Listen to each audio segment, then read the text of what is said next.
Hi guys, welcome to our first session for week 2. Today we're going to go through the announcements. We're going to look at the week 3 overview and the week 3 assessments, and we're going to talk a little bit about writing copy. Today we're mainly just going to go through, and this is going to be short and sweet because I know it is a holiday for you guys, but I wanted to make sure that we got you started, got you thinking in the right direction, because this week you're going to write your copy. So you're going to be starting with your assessment again this week, so you can get your copy written, and then you will move to your assignment, which is moving all of your graphics and setting up your Muse document so your website can go live next week. Christy's schedule is posted in the announcements. If you need help with any of week 1 or 2's work, or if you need help with week 3's work, you can check out her schedule in our classroom announcements, and I will be in the SSC on Thursdays from 8 to 11 p.m. Mountain Time, and on Friday from 4 p.m. to 11 p.m. Mountain Time. So don't hesitate to come in and see one of us if you needing help. Hi, Sean. This week we have our discussion, our assignment, and our assessment. And in week 3, we will be taking your site mock-up that you did last week, and we're going to export the graphics into Muse, and you're going to create your website. You will also write the copy for your About page, your site privacy page, and any other copy you have envisioned on any of your pages. That's okay, Sean. Our learning objectives this week are putting concepts into reality, creating a working website, image optimization from the web, and alt tags for your SEO. So we're going to go through doing all of that this week. Your discussion this week is over SEO. SEO stands for Search Engine Optimization, and that is how people find you when they Google you, or when they use a Yahoo search engine or a Bing search engine. All of those kind of things. They find you based on the SEO on your website. So if the SEO is poor, you're not going to come up in those search lists. And that's not what you want. You want to make sure that you come up in those search lists so that when you have a company, a potential customer, looking for a graphic designer, that you come up in their search list so they can see your website and potentially hire you to create their designs. Your assignment this week is building your website in Muse. We aren't going to take it live until next week. This week we will just be setting it up in Muse and getting it ready to be uploaded to Adobe Business Catalyst. So this week you will be bringing in all of your graphics, building your navigation bar, adding your colors, your images to your slideshow, all of that good stuff. Your assessment this week is writing your copy. Writing your copy is going to be any of the text is going to be on your website. And we will be going through how you need to do that, and the way to make it easiest on you when you're putting it into Muse, so you don't forget to assign tags and things like that to it. Otherwise, your SEO won't work the way it's supposed to. Again, you're going to be starting with the assessment this week, guys.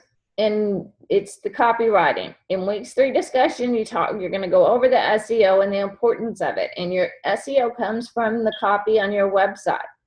So for this assessment, you will write the content of your pages of your portfolio website. Besides the obvious of using good grammar and no typos, writing copy that will let potential clients or employers know your strengths and what you have to offer them is critical in selling yourself as a designer.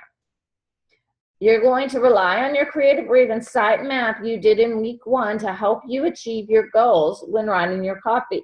To make sure you get all of the pages. Every single page must have some copy on it, meaning every single page must have at least a heading.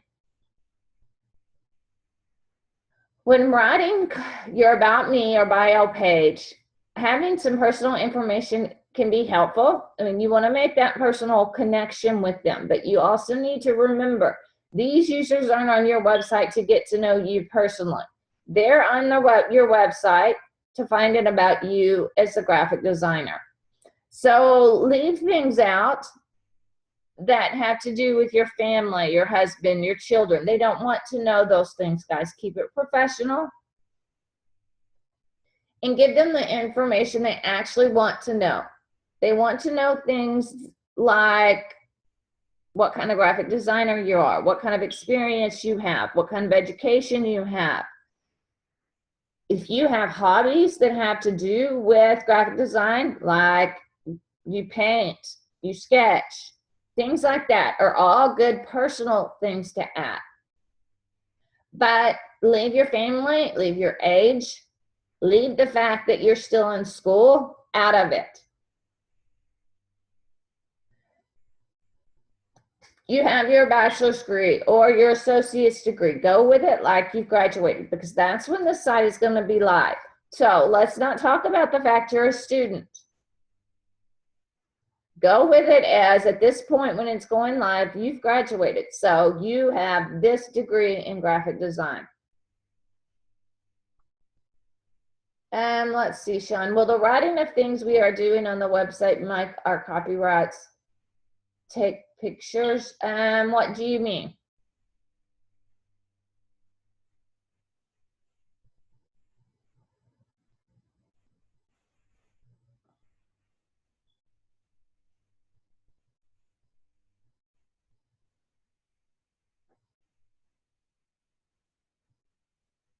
Well, the copyright in what this assignment is talking about, it's not talking about a legal copyright. It is talking about the actually copy on your website, meaning your paragraphs, like your About Me paragraph, the text that's going to be on your homepage.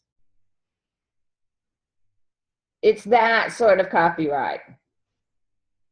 And copyrights are not easy, are not hard to file, Sean. You can Google it. You can actually file copyrights online now.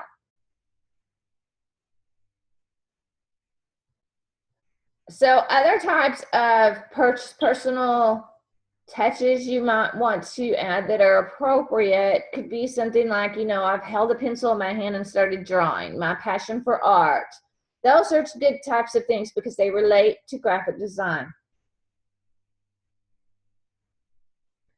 Avoid giving your age and list all your family members and wonderful spouse, significant others. You want to leave all that personal stuff out, guys, because that's not why they're on your website. And let's see, Sean, how do you do domain names? Well, when you upload to Business Catalyst, it is a temporary live website, meaning it won't last forever. And you will be able to basically assign your username, your domain name. It would be www, your company name or your name. And my website is mistyforge.com. So now once you get towards the end of your degree and you're ready to actually put that site permanently online, then you'll have to purchase your domain name. And usually you can use the same one you used with Business Catalyst unless somebody else is already using that domain name. And then you may have to alter it just a little bit. Assessment instructions. Using a Word or InDesign, you're going to write what you feel is finished copy for each of the following pages. The home page, any headlines, subheads, paragraphs of what you offer or why someone should hire you. Using bullet points may be used here as well. This copy and what is included is based off what you have conceptualized in your creative brief. Your homepage should not be void of copy for SEO purposes. The search engines are going to search your homepage first. Your homepage is the most important page of your website. So important information, things that users may search for, keywords, so to speak, need to be included in your copy. You need to talk about graphic design. You need to talk about print design. Whatever type of design you plan on doing. If you have a specific, I know one of you is going into car wraps. Make sure you talk about car wraps on your homepage. While your pictures speak 1,000 words, SEO cannot read images. So there has to be copy text. Make sure that stuff is on your homepage. Your about and bio page. This should be the 1 or 2 paragraphs. Bullet points and lists are fine here. Just who you are, what your experience is, what you plan to offer, what your education is, that sort of thing goes on this page. Let them know you as a graphic designer. Your services can go on this page. Your portfolio page. If you wish to write a description for each of your portfolio pieces, this is where you have this. This is where you'll type out what each one of the examples is you're going to show. If you plan on having those captions under each image. If you've created categories for each type of design, what are you going to have text-wise on the main portfolio that the categories launch from? Your categories are going to be listed on that main portfolio page. Make sure you list them as part of your copy. Your contact page, you're going to determine what you want to share besides your name, phone number, fax if you have one, and address, city, or state. You do not want to put your email address, as spammers can mine that through code. And if you put your email address on your website, you can expect a whole bunch of junk mail, guys. Do not put your email address on your website. That's what the contact form is for.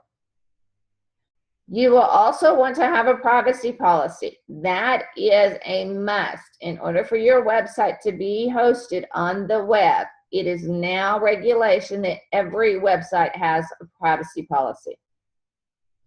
So you have to have a privacy policy. People are reluctant to fill out forms if they think you might sell their information. You can find many examples on the internet and adapt them to your own. They do not have to be lengthy. And I'm going to show you guys my privacy policy. For my personal website, it is very, very short. My company website, it is very, very long.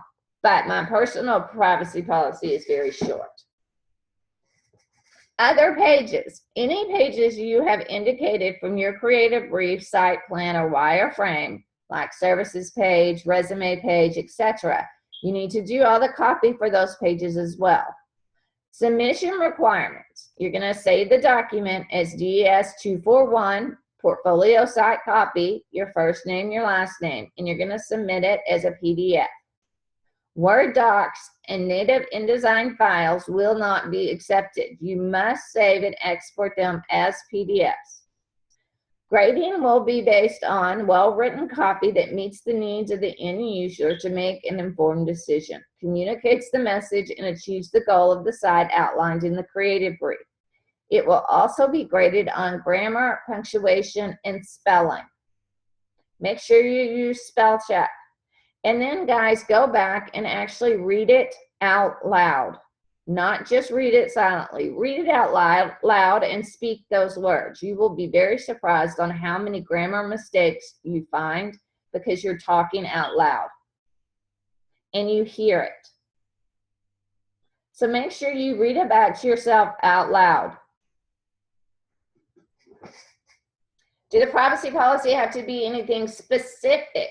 Well, they need to follow the guidelines of a privacy policy. You have to tell users whether you collect information, if you sell to third parties, that sort of thing.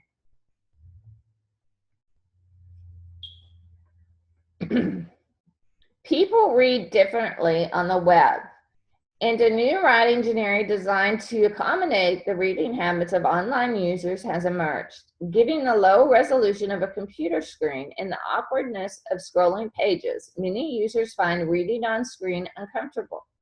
And so they scan on-screen text. So it's very important to do what we call chunk or copy.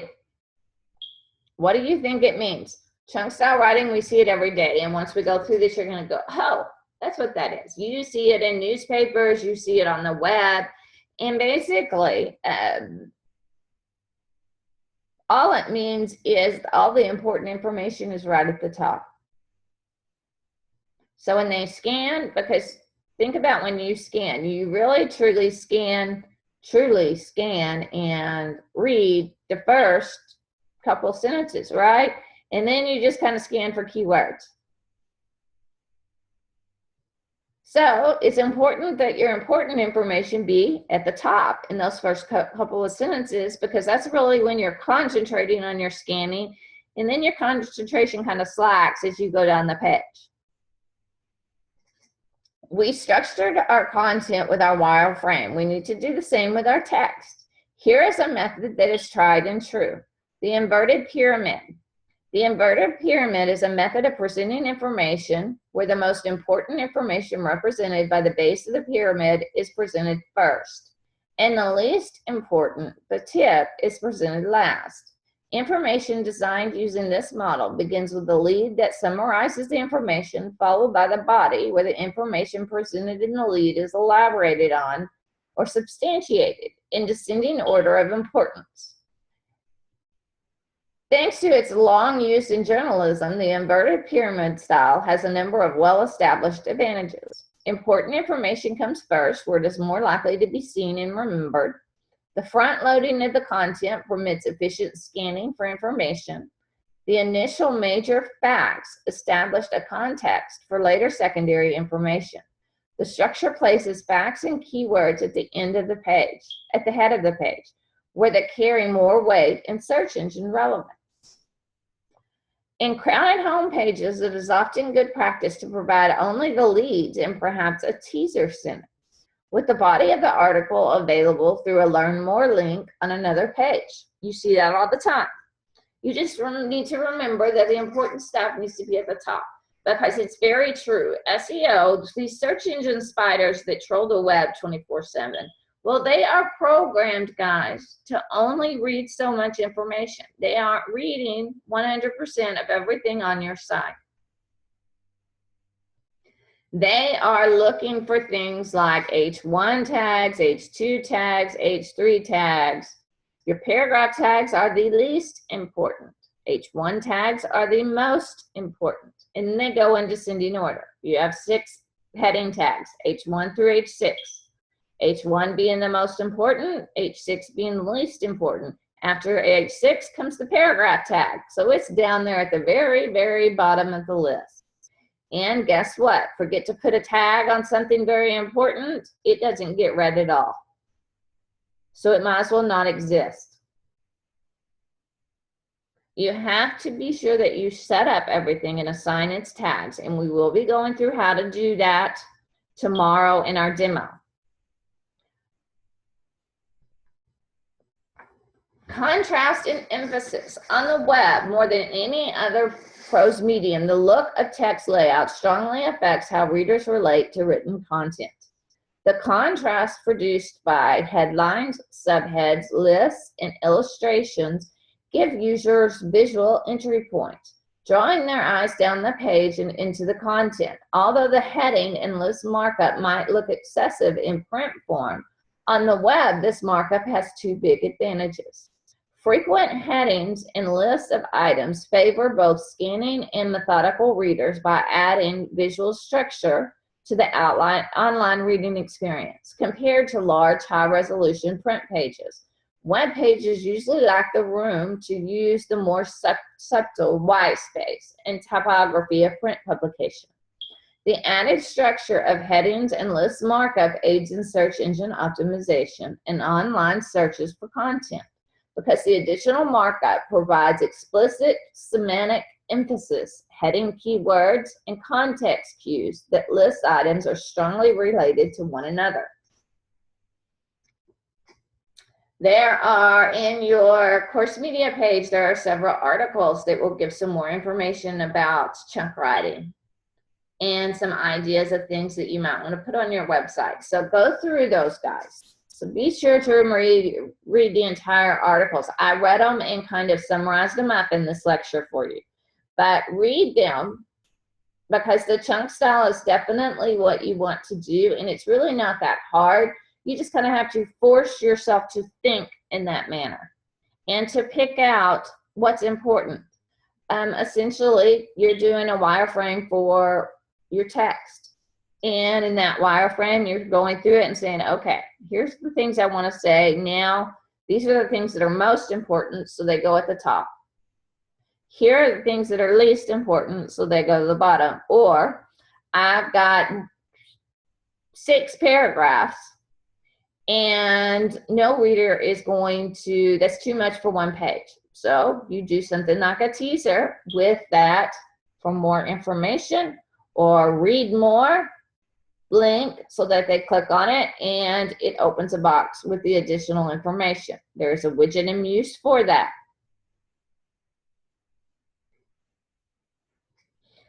Okay, we're going to take a look real quick at, I have the copy from my website, and we're going to take a look at that just so you can get an idea of how to set your page up. I did mine in Word, nice and simple. Doesn't have to be anything extraordinary, guys. You're going to list each page as a heading. My home page. On my home page, I'm going to have an H1, a heading that says print design. Now, if we remember from my mock-up that I did, let's pull it up. Come on. On my home page, I have 3 areas of text. I have my print design, my apparel, and my web design. So I have to write the copy for all of those. So there's my print design. And then I did an H4 for the information that's going to be under it. Yes, it's a paragraph that's underneath it, but that's important information. And I want to make sure those search engine robots pick up the information on that in those paragraphs. So I'm going to mark them as H4s. And under print design, I'm going to have a simple paragraph that kind of explains print design a little bit. The creative process of producing visual communication and presentation to convey a specific message to a target audience. The most common types of design, of print design finished products are brochures, outdoor banners, vinyl wraps, business cards, flyers, product labels, and packaging. Anything a company may use to advertise and create and increase brand awareness. I'm missing a period there. So that's just a little snippet about print design and the type of things that I do, like brochures, banners, vinyl wraps, business cards, flyers, those sort of things. I want to make sure all that gets on my homepage because that's where the SEO robots are going first. That's the things, that's the page they find most important. And then I'm going to list another H1 tag for apparel and another H4 for the paragraph under it. That's simple. Outfit your team with custom apparel. With custom apparel. Let our artists create your design. Custom design t-shirts are great for sports teams, staff uniforms, sorority, fraternity events, and even family reunions. Turn a basic tee into an opportunity. Custom t-shirts get you and your logo noticed no matter where you go. And they're a great way to turn employees into brand ambassadors. Just a simple little sales spill is what I've done for each one of these paragraphs. And I have a few issues that need to be fixed. Again, as you saw, reading it out loud will help you catch a lot of things. H1, web design.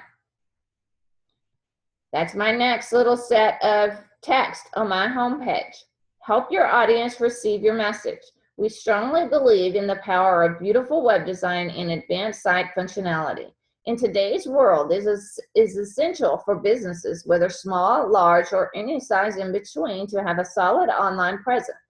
It may have been acceptable in the past to remain offline or have a so-so website, but those days are long gone. Just little sales pitch to make them pay attention. Look at my website. Okay, well, my company falls there. Maybe I need to check her out. Or she said something that, hey, that could be true. If I put my logo on a bunch of t-shirts and I handed them to my employees, well, that means they're basically going to be salesmen for me because they're going to be walking around in these t-shirts. How many of us have seen a t-shirt with a logo on it and have wondered what that company is and ended up at some point either getting our phone out and checking out that company or going home later and Googling that company so we could see what it was? We've all done it at some point. My portfolio page is simply going to have a heading on it that says my recent work. Now my about page is going to have a heading on it that says, hi, I'm Misty Porch, and then it's going to have a paragraph. And it's going to be in a P tag because the about page is not so much important as far as SEO goes, except for my name. That's in an H1 tag, so it's covered. So my P tag is just going to have my bio. I've worked in the graphic design and printing industry for over 10 years. I have also been developing websites for the past 4 years. I have a bachelor's in graphic design, a bachelor's in computer science, and a master's in information systems, along with numerous certificates from Adobe and lynda.com. I strongly believe that the only way to provide good printing and web design services is to stay up to date with the latest training, technology, and equipment. I believe that every company, regardless of its size, should have access to customized marketing products. Let me enable you to connect to your customer in the same manner as large corporations at a price you can afford. And then my contact page, it will have a H1 that says contact me, an H2 that has my phone number. And then I'm using widgets for the rest of it. So those widgets include the copy, like for the contact form and that sort of thing. So I'm not putting that on this page because I'm not writing that copy. It's included in the widget. Privacy policy page. I'm going to have an H1 tag that says privacy policy and a paragraph tag. And my privacy policy is really short and sweet. I do not collect any information or sell to any third parties. Your information will be kept private and only used to contact you in regards to the contact form you filled out on this website. No further contact will be made with you except in regards to the information you have requested. That's it. I don't keep their email addresses for newsletters or anything like that. Only reason I'll use their information is to return the email they sent me or to send them the information they've requested. So my privacy policy is short and sweet. Now, my privacy policy on my company website is extremely long. Let's see. This is the privacy policy on my company website. And it goes on and on because it is a true company and not just a personal portfolio. And so a little bit of that, I do have some third-party stuff on there that, like cookies and things like that, that get logged on their website every time they visit it. They get logged on their computer. And so I have to let them know that my personal portfolio doesn't do anything like that. But my company website does, because I use things like Google ads and Facebook ads and things like that. So I have to tell them about those things. So that's why this privacy policy is much longer than the privacy policy for my personal website.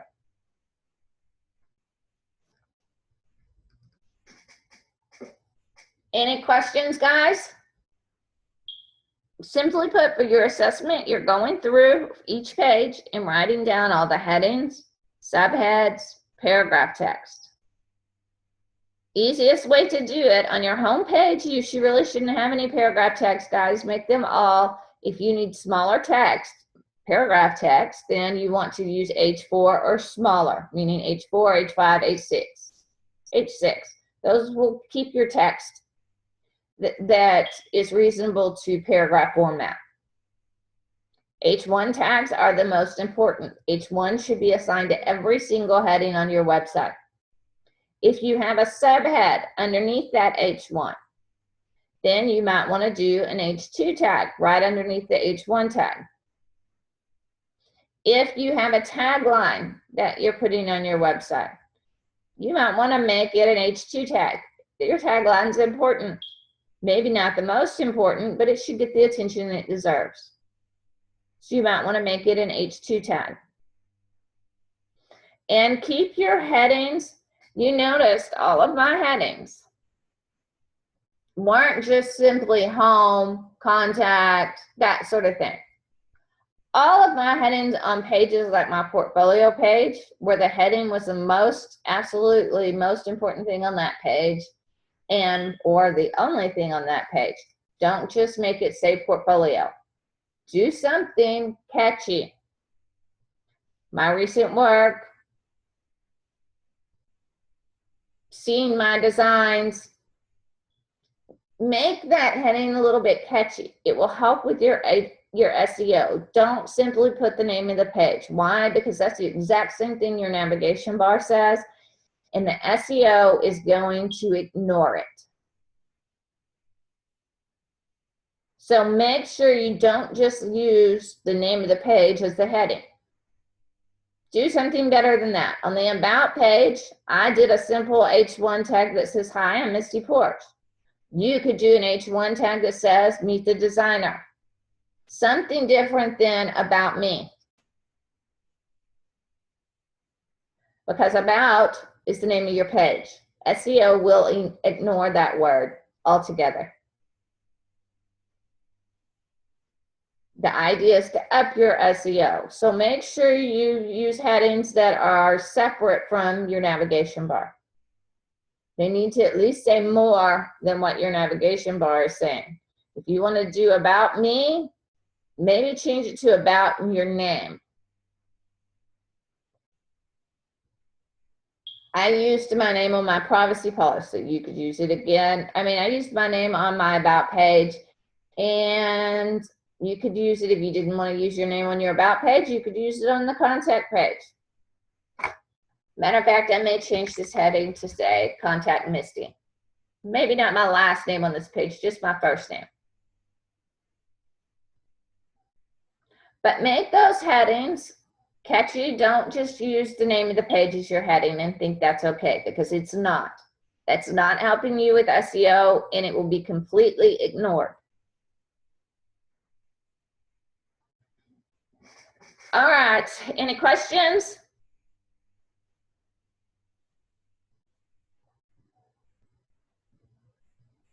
Once you've done your Word document, you're just going to save it as a PDF and then submit it. And that's your assessment for this week. Now, a lot of you are using this similar setup to what I have on my homepage. You need to make sure that your paragraph text underneath those headings are at the same length. Otherwise, your setup, your white space starts getting a little uneven and things look a little funny. So make sure those paragraphs are similar to the exact same length, meaning they need to be that many lines in a Word document. Mine starts with 5. 1, 2, 3, 4, 5. They all have 5 lines. 1, 2, 3, 4, 5. They're not all exactly the same length, but because they have 5 lines in Word, I know when I stick them in Muse and I adjust their size, they're all going to be the same number of lines long, which will keep everything even across the page. It'll visually look better.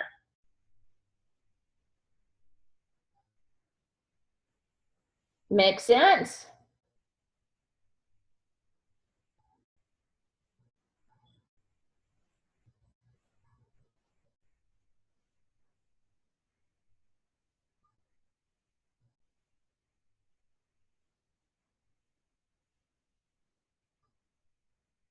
Any questions, Sean?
Okay, guys. Well, if there's not any questions, then we will keep this lecture nice and short since it is a holiday.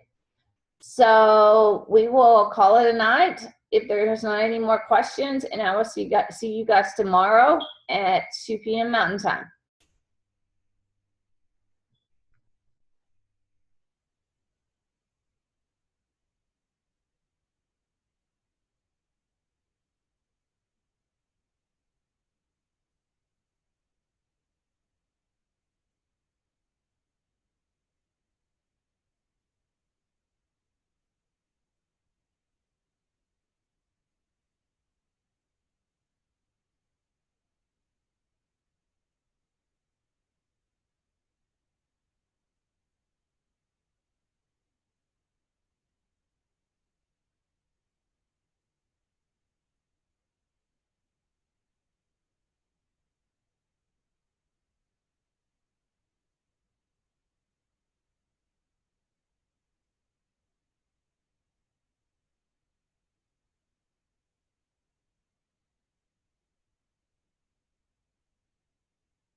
Okay, Sean, have a great holiday. I'll see you guys later.